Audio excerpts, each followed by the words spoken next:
Hello everybody, hello grade 3. Today we will study the comparing between two unit fractions. النهارده هنعرف ازاي نعمل comparing between two unit fractions.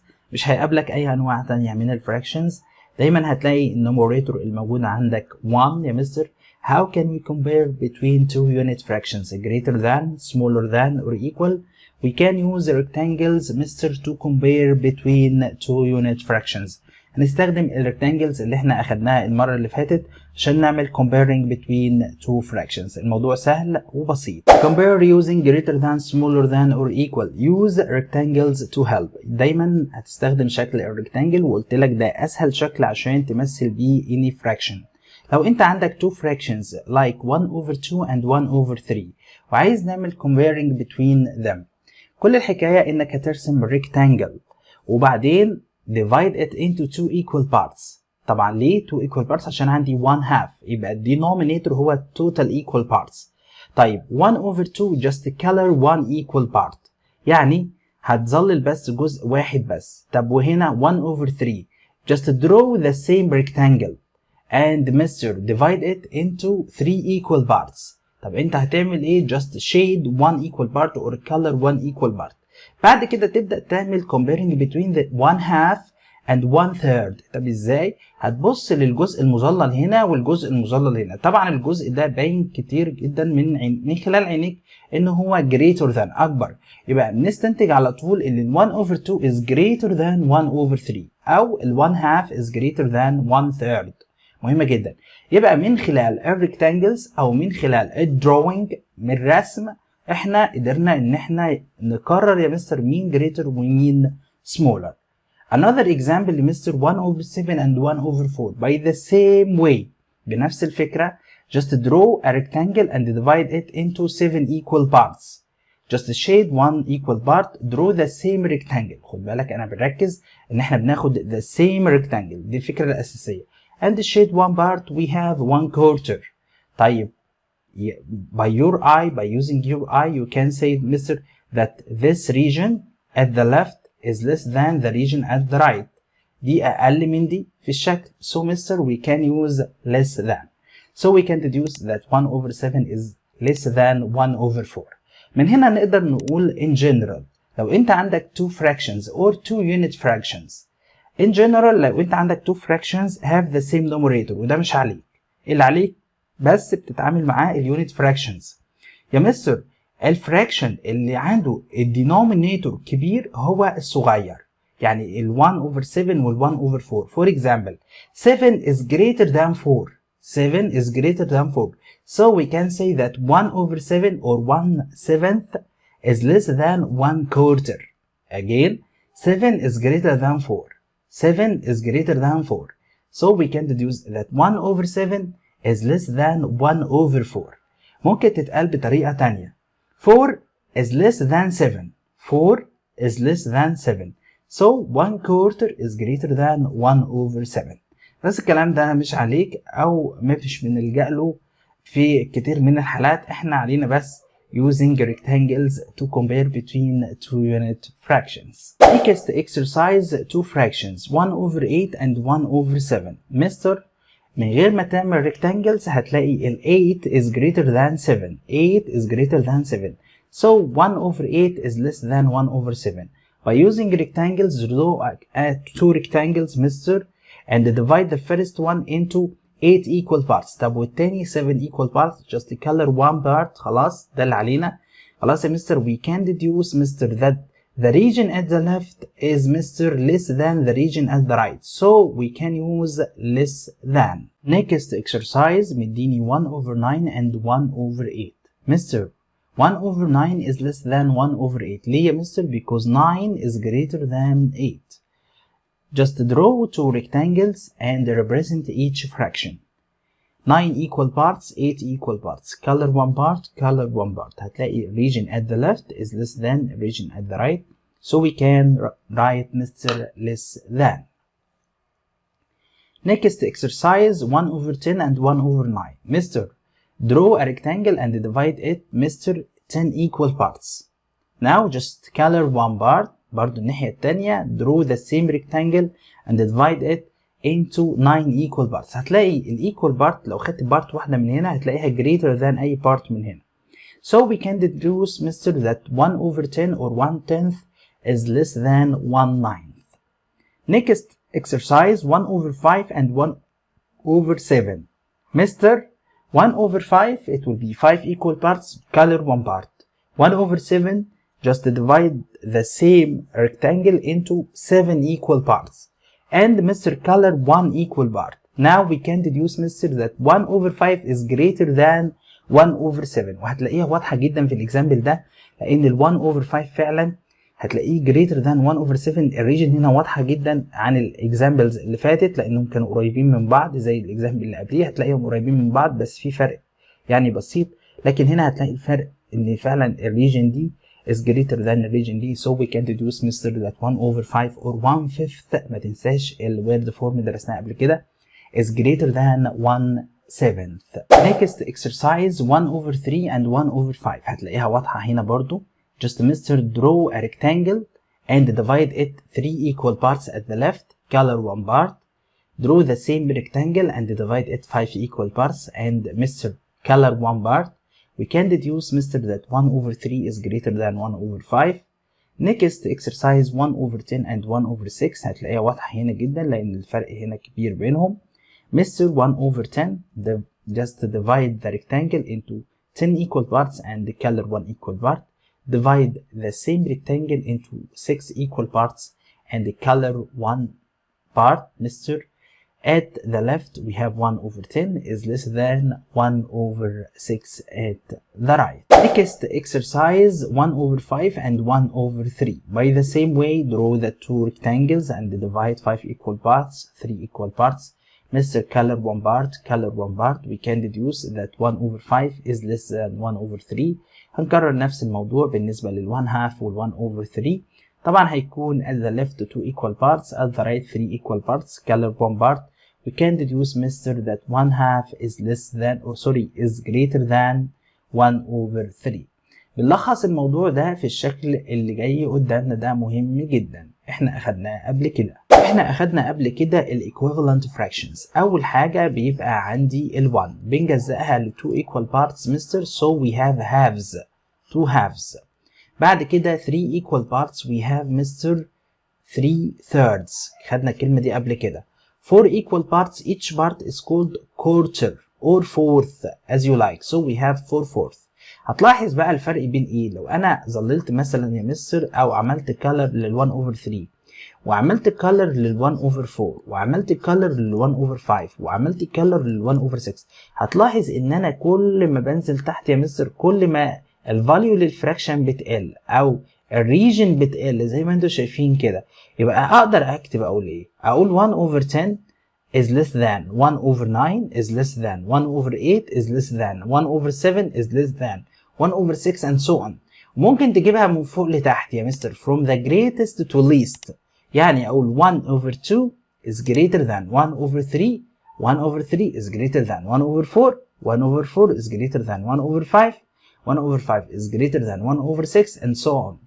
الشكل ده بيفيدني في ايه؟ بيفيدني في عملية الاوردرنج. How can we order a set of fractions؟ ازاي نعمل اوردرنج الفراكشنز from least to greatest from greatest to least. وخدنا الكلام ده بالنسبة للنمبرز واحنا صغيرين. هنتعامل برضو مع اليونت fractions في الاوردرنج سواء مستر from least to greatest or from greatest to least. Next exercise compare using greater than smaller than or equal. Use rectangles to help. انا هنا مش هستخدم الريكتانجلز بالمناسبة. انا هستخدم الجنرال رول على فكرة. Look at the first two fractions 1 over 3 and 1 over 4. Mr. 3 is less than 4. So the fraction 1 over 3 is greater than the fraction 1 over 4. Next two fractions 5 over 11 and 5 over 9. هتقولي دول مش unit fractions. انا قلت لك انت هتتعامل مع الunit fractions بس in general بناخدها كده من غير rectangles. Mr. we have the same numerator. 11 is greater than 9.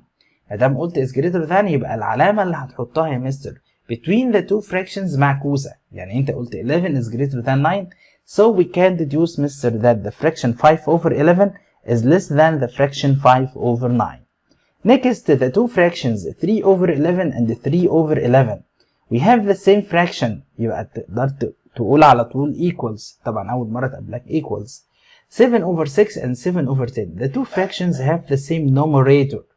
طيب Mr. different denominators. 6 is less than 10. 6 is less than 10. خد بالك دايما ابدأ from left to right. 6 is less than 10. So we can deduce, Mr., that the fraction 7 over 6 is greater than the fraction 7 over 10. Let's have another example. بيقول لي compare using greater than, smaller than or equal. برضو مش هنستخدم يا مستر ال rectangles أو ال drawing خلاص عشان كبرنا. 1 over 2 and 1 over 6. 2 is less than 6. So the fraction 1 over ممكن تكتبها فوق هنا 2 is less than 6. Mr. So the fraction 1 over 2 is greater than the fraction 1 over 6. 1 over 3 and 1 over 8. 3 is less than 8. So the fraction, Mr., 1 over 3 is greater than the fraction 1 over 8. 4 is greater than 2. 4 is greater than 2. ممكن أكتبها 4 is greater than 2. Now we can deduce that the fraction 1 over 4 is less than the fraction 1 over 2. اللي عايز يوضح ممكن يستخدم rectangles. 1 over 8 and 1 over 4. The two fractions have the same numerator. 8 is greater than 4. Now we can deduce that the fraction 1 over 8 is less than 1 over 4. بنكررها تاني 1 over 6 and 1 over 3. 6 is greater than 3. 6 is greater than 3. Now we can deduce the fraction 1 over 6 is less than the fraction 1 over 3. قلت لك معكوسة لو انت عملت العلامة between the two denominators greater هتكون بين the fractions less than. 1 over 3 and 1 over 3. We have the same fraction, so write equals. 1 over 2 and 1 over 3. 2 is less than 3. عينك دايما على denominators. 2 is less than 3. So the fraction 1 over 3 or 1 over 2 is greater than the fraction 1 over 3. 1 over 5, which is 1/5 and 1/6. Mr. 5 is less than 6. So the fraction 1/5 is greater than the fraction 1 over 6 or 1/6. 1 whole and 1 over 4. دايما الwhole greater than any fraction. ده اللي عليك. يبقى 1 whole is greater than 1 over 4. وممكن تعمل ال 1 whole ده يا مستر 4 over 4 وتقول لنفسك 4 is greater than مستر 1. يبقى على طول بنقوله ان ال 1 whole is greater than 1 over 4. ولو انها يعني بتبقى صعبة عليك شوية. we have the same مستر denominator يبقى دي حالة مش موجودة عليك اصلا. بس انت خد دايما ان ال 1 whole is greater than any unit fractions. يعني ال 1 لو هتكلم in general ال 1 is greater than 1/3. ال 1 is greater than 1/2. ال 1 is greater than 1/5. 1 is greater than 1 over 6 or 1/6. اما اذا قال لك 1 over 7 و1 يا مستر هتقول على طول less than زي ما انت شايف. 1 over 8 is less than 1. 1 over 9 is less than 1. خليك فاكر البوينت دي مهمة جدا. 1 over 8 and 1 over 6. 8 is greater than 6. دايما keep your eye on the two denominators. Mister, we can deduce that the 1 over 8 or 1/8 is less than 1 over 6. 1 over 5 and 1 over 8. What is the relation between 5 and 8? 5 is less than 8. So the fraction 1 over 5 is greater than the fraction 1 over 8. 1 over 6 and 1 whole. عكسها المرة دي قلت لك any unit fraction Mister is less than 1 whole. يعني هو ال 1. بكده ان شاء الله يبقى احنا انتهينا من comparing between يا مستر اليونت fractions. تعالى بقى ناخد مجموعة من البروبلم سولفينج الموجودة اللي هو بيقول لي يا مستر اعمل comparing between two fractions بس جايبها لي على هيئة يا مستر story problem او مسألة كلامية. First exercise بيقول لي أمنية needs 1 over 4 liter or 1/4 liter of oil and 1 over 6 liter of water. يعني عندك oil وعندك water. هي بتحتاج من الاويل يا مستر 1 over 4 لتر وبتحتاج من الووتر 1 over 6 لتر عشان تعمل ايه؟ to make a large batch of muffins. هتعمل كيكة كبيرة. والأمنية use more oil or more water. يا مستر هتستخدم الاويل اكتر ولا الووتر اكتر؟ يعني بيقول لك اعمل comparing between 1 over 4 و 1 over 6. يا مستر we have the same numerator. 4 is less than 6, so 1 over 4 is greater than 1 over 6. طب ال 1 over 4 ده كان مين؟ كان الاويل. يبقى على طول هتقول له أمنية مستر use oil more than water. طبعا لو انت عايز تستخدم الدروينج مفيش مشكلة. Next exercise, Yusuf needs to cut some wood for a project. He needs 1 over 5 of meter for the top. يعني أول fraction عندي هيكون 1 over 5 and 1 over 4 of meter of the base. 1 over 4 ده الفراكشن التاني. يبقى عندك ال 1 over 5 ده للتوب يا مستر top part، وال 1 over 4 ده للبيس. طيب السؤال which piece of wood will be larger؟ يعني مين هنا هتكون ال greater than؟ يبقى just compare between 1 over 5 and 1 over 4. Mr. 5 is greater than 4, so we can deduce that 1 over 5 is less than 1 over 4. That's mean ده معناه ايه؟ ان ال 1 over 4 is greater than 1 over 5. هو بيسأل which piece of wood will be larger. طب مين ال larger؟ ال 1 over 4 ده كان خاص بمين؟ خاص للبيس. يبقى هتقول له the base Mr. اهو the base part is larger. جبت السؤال سهل وبسيط. لو عايز تستخدم الدروينج برضو استخدم الدروينج مفيش مشكلة هتطلع معاك. Next exercise باسم and أمجد. يبقى عندنا two boys هيعمل comparing between them. Ran the track to see who could run faster or further without stopping. يعني مين هو اللي هيجري أكتر من التاني. باسم run مستر 1 over 5 of kilometer. يبقى احنا عندنا باسم run what مستر؟ run 1 over 5 of kilometer. طب وبالنسبة لأمجد 1 over 7 of kilometer ده أمجد. طيب السؤال بيقول لي إيه؟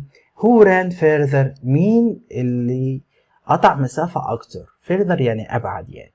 So Mr. compare between 1 over 5 and 1 over 7. Mr. what's the relation between 5 and 7? 5 is less than 7. So the fraction 1 over 5 is greater than the fraction 1 over 7. يبقى مين اللي هو يا مستر قطع مسافة أكتر؟ هتقول له إجابة السؤال هو باسم. يبقى خد بالك هو بيقول لك explain your answer using pictures. يعني عايزك ترسم يا مستر two rectangles وتكمل. حليت كده مفيش مشكلة. Next exercise مريم and هنا. يبقى احنا عندنا اتنين برضو climbed a rock wall يعني بيتسلقوا صخرة كبيرة. مريم climbed 1 over 4 of the wall. يبقى هناخد الأول مريم climbed Mr. 1 over 4 of the rock. طيب هنا climbed 1 over 8. هنا Mr.